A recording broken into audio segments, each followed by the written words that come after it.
The PlayStation Talents Initiative was created back in 2015 to help small indie devs from Spain make video games and distribute them worldwide. Luckily for me, this has brought us Intruders Hide and Seek back in 2019, and upcoming PSVR horror game Do Not Open, that should be launching in October.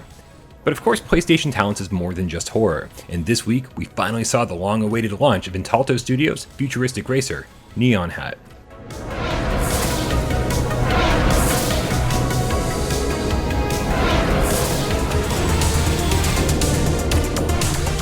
On the surface, NeonHAT does a lot of things right. You get to blast around tracks with Iron Man-like hand thrusters in a universe that seems like it was ripped straight out of the 8-bit NES era, or Tron, or a CGA monitor, or something.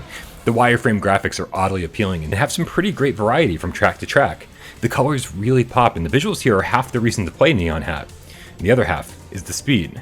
The 50cc and 100cc modes, known as kilobyte and megabyte, won't impress too much because they're just too damn slow, but the 200cc gigabyte mode is blistering fast, and it's when you'll be finding yourself slamming into walls and you'll be forced to learn how to use the drift boost mechanic if you want to keep up with the competition.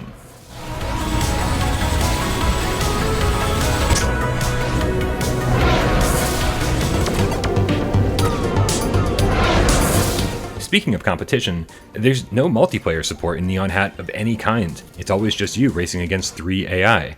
And that isn't terribly fun after a while. Mostly because they're fairly easy, but also because combat isn't particularly exciting.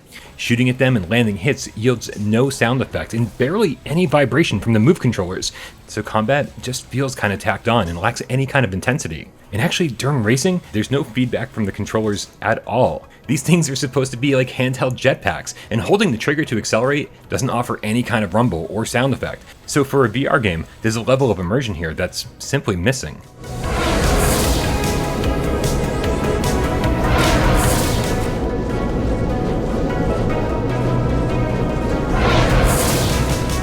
There are a few different modes for each track. Race, which plays like a traditional racer. Pursuit, where you have to keep up with a group of enemies and exhaust their life meter as quickly as possible. And Extreme Derby mode, where you're racing at top speed and you take damage from hitting obstacles or the edge of the track. Trust me when I say this takes a while to get the hang of. It took me hours before I could even finish the first lap.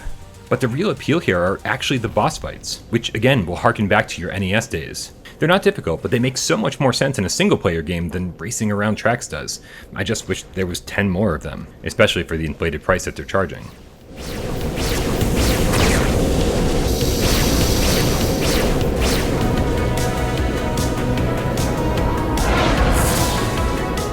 With every cool thing that NeonHAT does, it somehow simultaneously sacrifices something much more important. The music is good, but there are barely any sound effects. Racing is fun, but there's no multiplayer. There's combat, but no power-ups or rumble in the move controllers. Meaning that the entire experience here just feels unfinished, which isn't what the $25 price tag suggests you're buying at all.